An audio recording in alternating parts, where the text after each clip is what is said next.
Welcome to West Virginia Meditation Society's meditation hall. This is where we meditate every day. Bhavana residents and visitors during retreats and out of retreats. I like to speak on meditation itself, especially the basic fundamental meditation principles and practical instructions I like to give. Meditation is a very vast subject. It is core practice, the heart of the Buddha's teaching. It is through the practice of meditation that we cleanse our mind, purify our mind of all kinds of psychic irritants. We want to overcome grief, sorrow, lamentation, pain, grief and despair. We want to follow the right path which leads to one direction, to one goal. That goal is liberating ourselves from pain and suffering. This meditation has very special place in our life. In order to practice meditation, meditators should know at least the basic principles of meditation, how they meditate, and therefore my suggestions today are very practical. When you want to meditate, there are various ways of meditating. We can meditate while sitting, standing, walking, lying down. We can meditate practically every waking moment. And that is the kind of meditation that we can incorporate into our daily life. We don't consider meditation something that we should do only sitting on a cushion in one place for a short period of time, occasionally, once a while. Meditation is something that we must practice every day, just like we breathe, eat, and rest, drink, and so forth. Only then can meditation becomes really meaningful, beneficial to our life. And this meditation, therefore, is called insight meditation. Insight, sometimes people think inside. In fact, even if they say it is inside, that also is not incorrect, because it always brings us into ourselves. We meditate on things that are really directly related to our daily life. Our main subject of meditation is ourselves, nothing from outside. We carry everything we want within us, in our daily life. Living daily life is carrying on this body and mind in a certain way. We always either think, talk, or act physically. Meditation is something that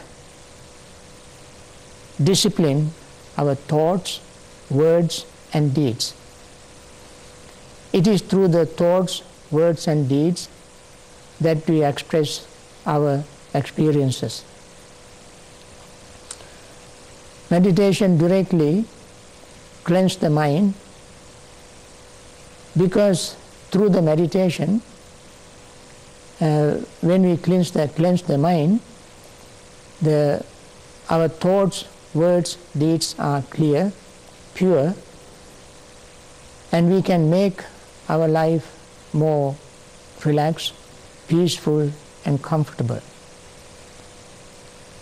All the source of our greed, sorrow, lamentation, pain and so forth come from our mental states. Therefore, we have to clean the mind to say things and think things and act things. If we say or do something with unclear, impure state of mind, the results follow us like a cart that follows the foot of the ox that pulls the cart. I like to elaborate a little bit this simile of cart pulled by a bull. The bull or an ox that pulls the cart doesn't pull it with pleasure and joy. He has no escape. Once he is tied to the yoke or the cart, he has to pull it. He is trapped. His master sitting on the cart is not a very compassionate person. He is very cruel. He wants to get his job done as quickly as possible.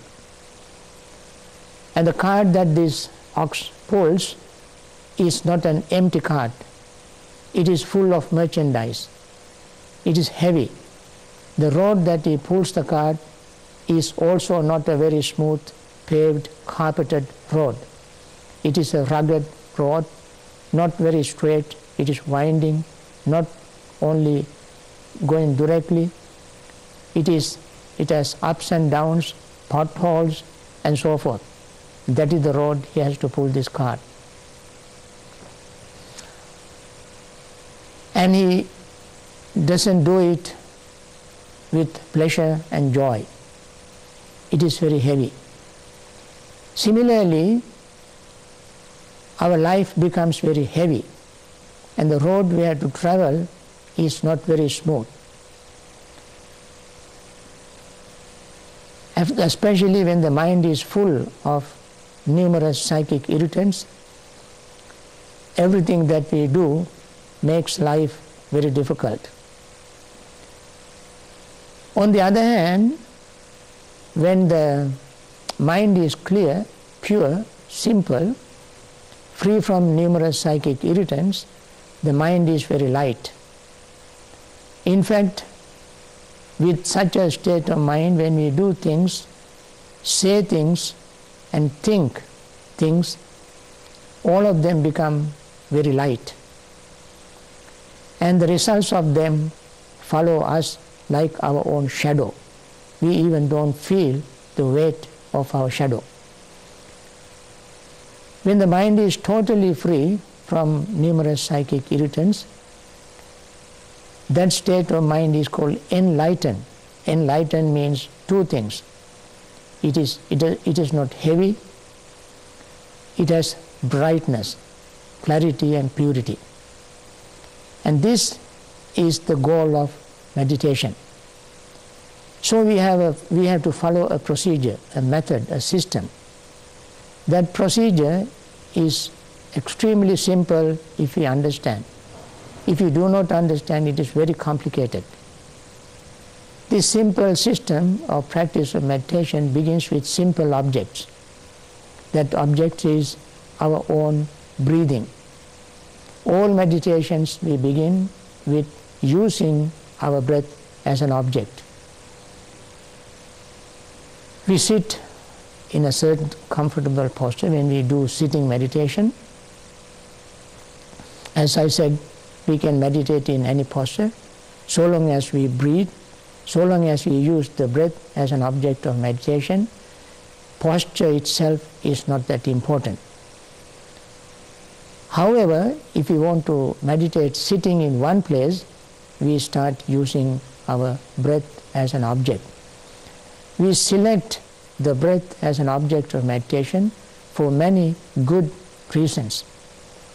One, the breath is very simple, it is always present, it is transportable, it doesn't belong to any particular religion, culture, tradition, geographical area.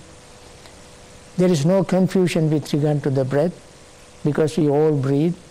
All living, even non-living, animate and inanimate, all things breathe. The whole universe has one rhythm, expanding and contracting. The breath represents that rhythm. As we breathe in and out, we experience expansion and contraction of our lungs, of our chest, of our body.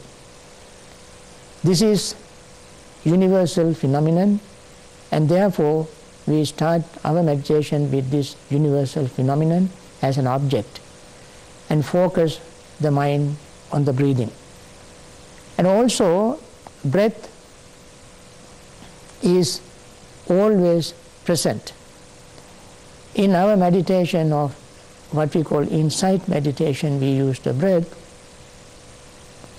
because we want to use an object which is always present.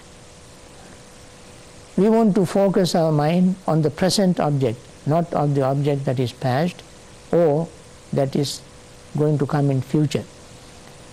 And when we focus our mind on the breathing, we don't focus the past breath or future breath, but the breath that we breathe in and out every moment. When we focus the mind on the breath that goes in and out, we simply become aware of that breathing process. Breath goes in and comes out. Once the breath goes in, the lungs absorbs its oxygen and the breath with carbon dioxide comes out. We don't know this, but we experience only the breath going in and coming out. And then we pay attention to it. We don't go into all these other inner intricate things, but we simply become aware of this very simple breathing process. Inside intricacies can be understood later on when the mind becomes clear and pure and concentrated. So we first pay total, undivided, mindful attention to the breathing. When we say mindful attention, sometimes people might wonder what mindful attention is. In fact, in our insight meditation, among many components, attention is an extremely important component. We don't understand anything if we do not pay attention to it.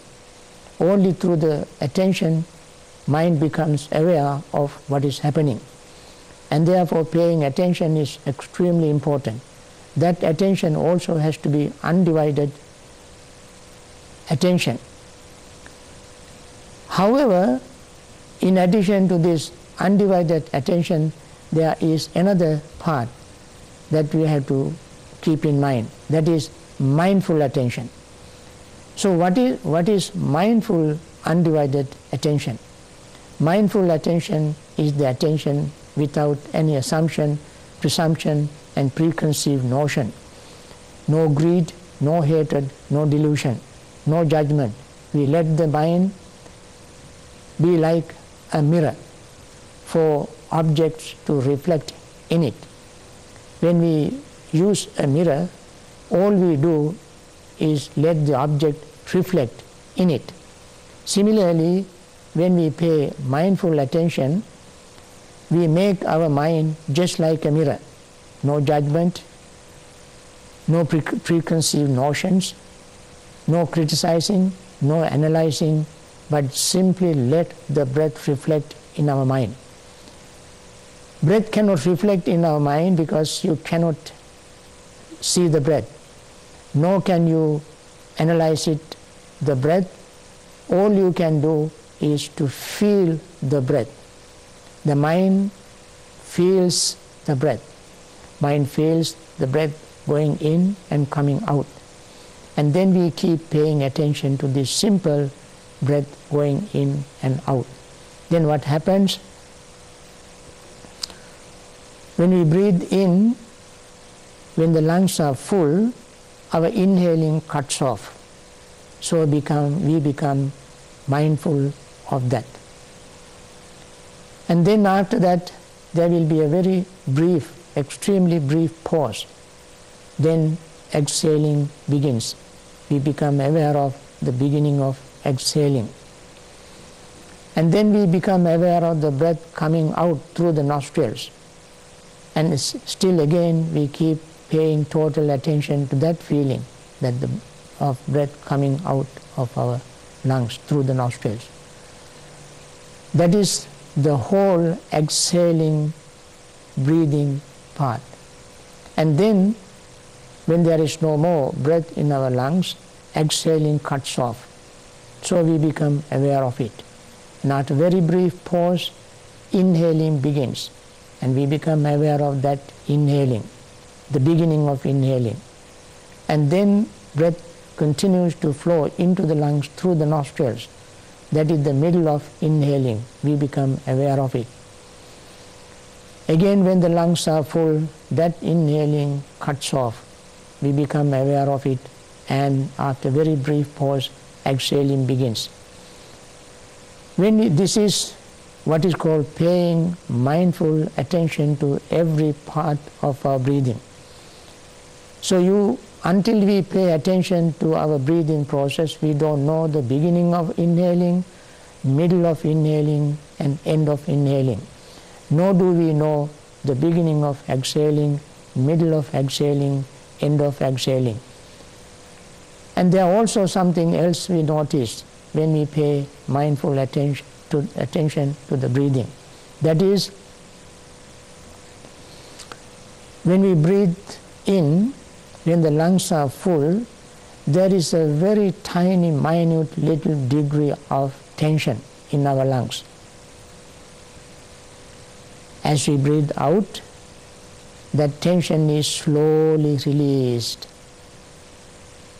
When the tension is released and breath is gone out of our lungs, there will not be any more breath in the lungs, and then we experience very tiny little anxiety for not having breath in our lungs. Then we breathe in. As we breathe in, that anxiety of not having breath in lungs slowly fades away. Now this tension, relief of tension, anxiety, relief of anxiety also cannot be noticed, cannot be known. We don't become aware of it until we pay attention to it. So as we pay attention to the breathing, we become fully aware of the total breathing process, not only inhaling, exhaling, but the beginning, middle, and end of inhaling and exhaling, and the tension, relief of tension, anxiety, relief of anxiety.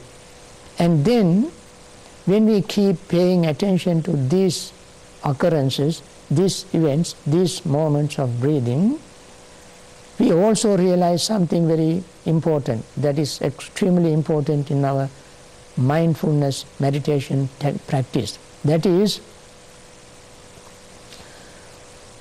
when the lungs are full, tension arises, there is no way to stop that tension. It arises as soon as the lungs are full. And the feeling of tension also arises by itself. There is no way to stop it. that is not comfortable. When the tension is released, we feel we experience something very beautiful, comfortable, and we like it. We want to hold on to it. And however, there is no way to stop that tension disappearing and the pleasant experience disappearing.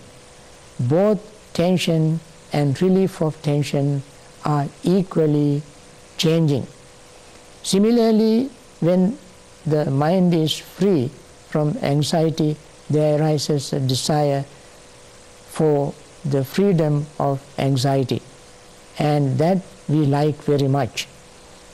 Unfortunately, that does not stay there. It fades away, disappears. There is no way to stop it.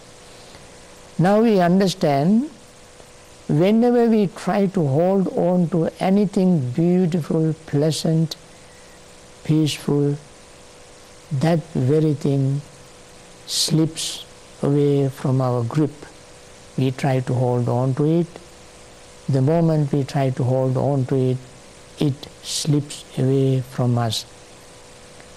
And this is a very natural occurrence that takes place all the time with regard to everything that we like or even dislike.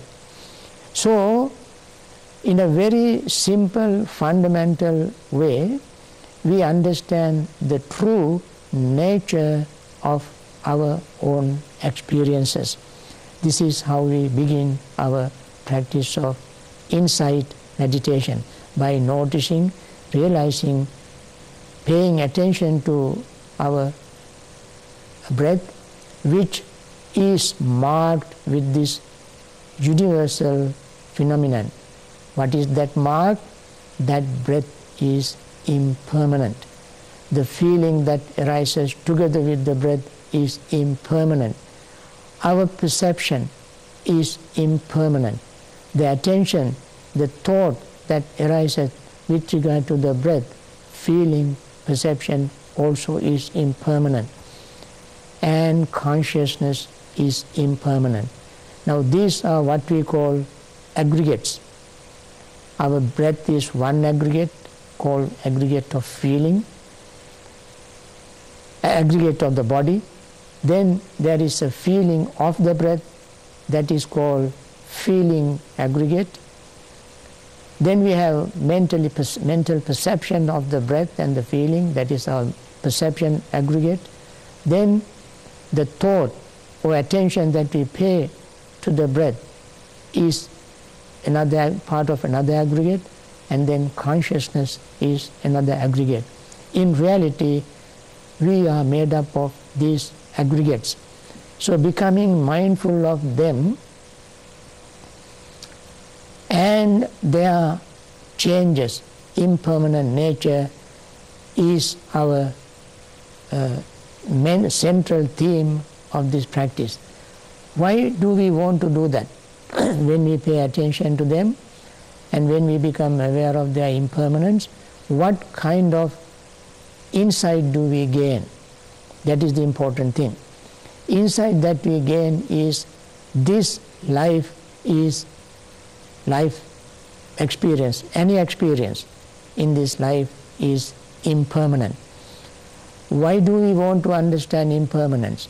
Because impermanence is so fundamental, so universal, it exists forever.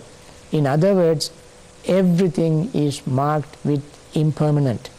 Impermanence is permanently impermanent.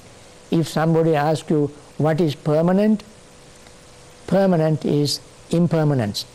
Things are permanently impermanent. And once we understand that, we don't get upset when we grow old, when things change, when our pleasure disappears, when pain arises, when we are sick, when our relationships breaks up, and so forth. Whenever changes take place, small or great, we don't get upset, we won't be disappointed. We rather accept it, understand it, take it, and go along with it. No matter how hard we try to fight impermanence, you cannot make impermanent permanent. And that's one thing we understand. Whenever we cannot fight something, we join it. If you cannot fight, join. Joining that you cannot fight makes things very easy, especially when things are slipping away from our attempt of gripping, holding on to. When it is fading away, disappearing, then we accept it, we go along with it, and we relax, we feel comfortable. We actually feel very glad that we understood this reality. Once we understand the reality, that is the way to relief of tension, anxiety, worry, fear, and so forth. So all the psychic irritants builds up because of our not understanding of this reality. So the theme of the goal of this meditation is to open our mind to understand things exactly as they are. Things here means our body, feeling, perception, thought, and consciousness. We must understand them as they are. Only then can we make our life peaceful and happy and reach our goal of liberating ourselves from pain and suffering. For that goal, to achieve that goal, we practice Vipassana meditation. I hope you all enjoy this.